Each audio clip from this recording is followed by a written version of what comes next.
Welcome to special analysis. నేను రమ మండవ. ఈరోజు అనాలిసిస్లో భాగంగా మనం తీసుకున్నట్లయితే ఇక్కడ అనాలిసిస్కి మనం ఒక టైటిల్ పెట్టున్నాం.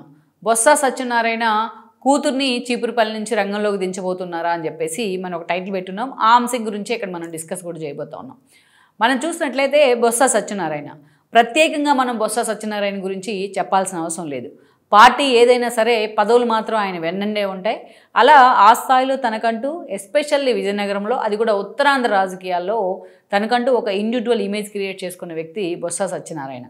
వోక్స్ వ్యాగన్ లాంటి ఇష్యూస్లో ఆయన మీద విమర్శలు వచ్చినాయి కావచ్చు, కానీ చాలా అంశాల్లో అటు రాజకీయంగా ఒక తలపండిన నేత అయినా. సో బొత్సాని రాజకీయ వ్యూహాల్లో కొట్టేవాళ్ళు ఎవరూ లేరనే చర్చ కూడా ఎప్పుడు జరుగుతూ ఉంటుంది. అది వాస్తవమే.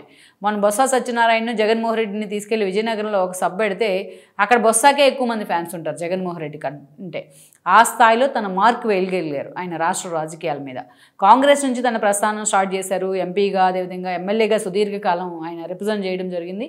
అంతేకాదు సుదీర్ఘకాలం మంత్రిగా కూడా పనిచేశారు వైఎస్ క్యాబినెట్లో కూడా. ఆ తర్వాత చూస్తే వైఎస్ మరణం తర్వాత రోసయ్య ముఖ్యమంత్రి, రోసయ్య తర్వాత కిరణ్ కుమార్ రెడ్డి క్యాబినెట్. కిరణ్ కుమార్ రెడ్డి ముఖ్యమంత్రిగా ఉన్న సమయంలో బొత్స సత్యనారాయణ పీసీసీ చీఫ్గా ఉండేవాళ్ళు.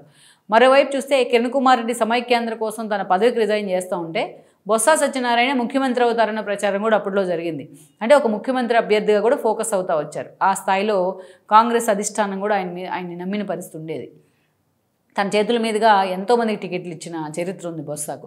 పార్టీ ఏదైనా సరే పదవులు తనతోనే ఉంటాయనే ఇమేజ్తో పాటు తన ఫ్యామిలీకి ఎక్కడ కావాలంటే అక్కడ టికెట్ ఇప్పించుకోవడంలో కూడా ఆయన ఎప్పుడు సక్సెస్ అవుతూనే ఉండేవాళ్ళు. దానిలో భాగంగానే వాళ్ళ వైఫ్ ఝాన్సీ ఆమె పలుసార్లు ఎంపీ కావడం జరిగింది.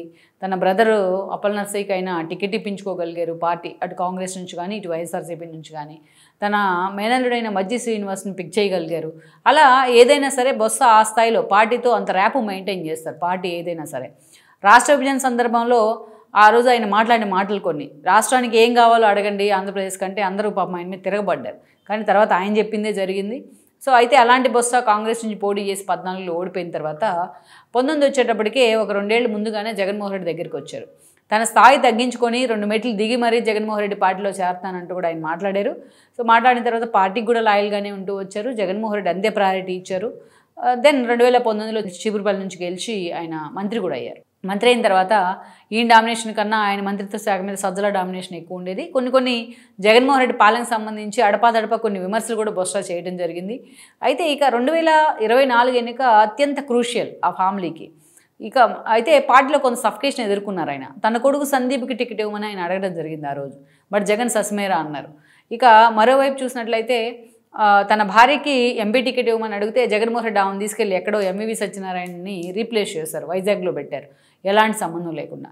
సో తాను చీపురుపల్లిని చూసుకోవాలా లేకపోతే తన భార్య తరపున ప్రచారం చేయాలో కూడా బొత్స డెసిషన్ మేకింగ్ చేయలేని పరిస్థితి ఉండింది ఆ రోజున. సో అలా జగన్మోహన్ రెడ్డి బొత్స విషయంలో మాత్రం పూర్తిస్థాయిలో కన్ఫ్యూజన్ క్రియేట్ చేశారు. మరోవైపు తన మేనల్లుడైన మజ్జి శ్రీనివాస్ను తనకి అగైనెస్ట్గా తయారు చేసే ప్రయత్నం జరిగింది పార్టీ నుంచి. అది కూడా బొత్సకు కొంత సఫికేషన్ ఉండింది. ఇక మొన్నటి ఎన్నికల సమయంలో ఆయన చీపురుపల్లి నుంచి పోటీ చేస్తే తన అనారోగ్య కారణాలతో కూడా పాపం ఆయన పోటీ చేయడం జరిగింది. ఆయన ఆ ఎన్నికల్లో ఓడిపోయారు. కళా వెంకట్రావు చేతిలోని ఓడిపోవడం జరిగింది. సో ఈ ఎపిసోడ్ తర్వాత అటు వాళ్ళ వైఫ్ కూడా ఆమె వైజాగ్ నుంచి పోటీ చేసి ఎంపీగా ఆవిడ కూడా ఝాన్సీ ఓడిపోవడం జరిగింది.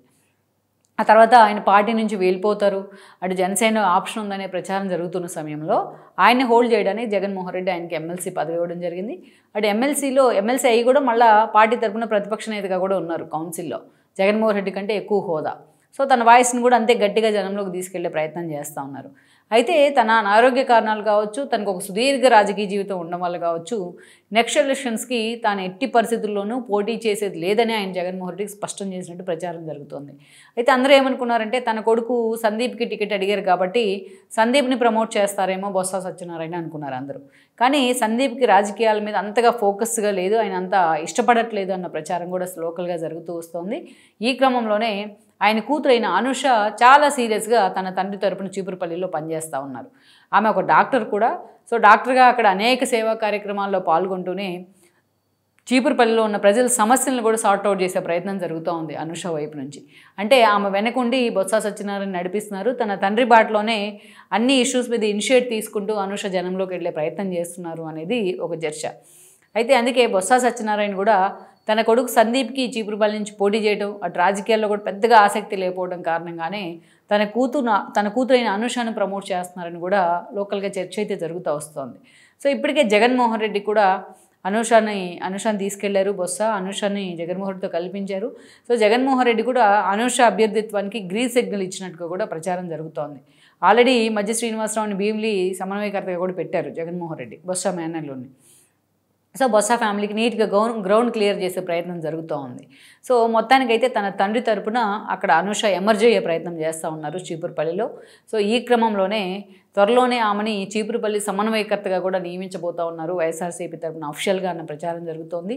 లెట్స్ సీ మరి ఈ విషయంలో తన కూతురు విషయంలో ఎస్పెషల్లీ బొత్స సత్యనారాయణ ఎలాంటి డెసిషన్ తీసుకోబోతూ ఉన్నారు. ఆమెను సమన్వయకర్తగా నియమిస్తే ఇక పూర్తిగా బొత్స రాజకీయాల నుంచి అంటే ప్రత్యక్ష రాజకీయాల నుంచి తప్పుకున్నట్లేనా అని ఒక చర్చ అయితే ఉంది. లెట్స్ సీ మరి బొత్స తన రాజకీయ భవిష్యత్తు విషయంలో కావచ్చు, తన పిల్లల రాజకీయ భవిష్యత్తు విషయంలో కావచ్చు ఎలాంటి నిర్ణయం తీసుకుంటారన్నది ఒక హాట్ టాపిక్ అవుతూ ఉంది వైసీపీలో. Please share, like and subscribe R24 Telugu YouTube channel.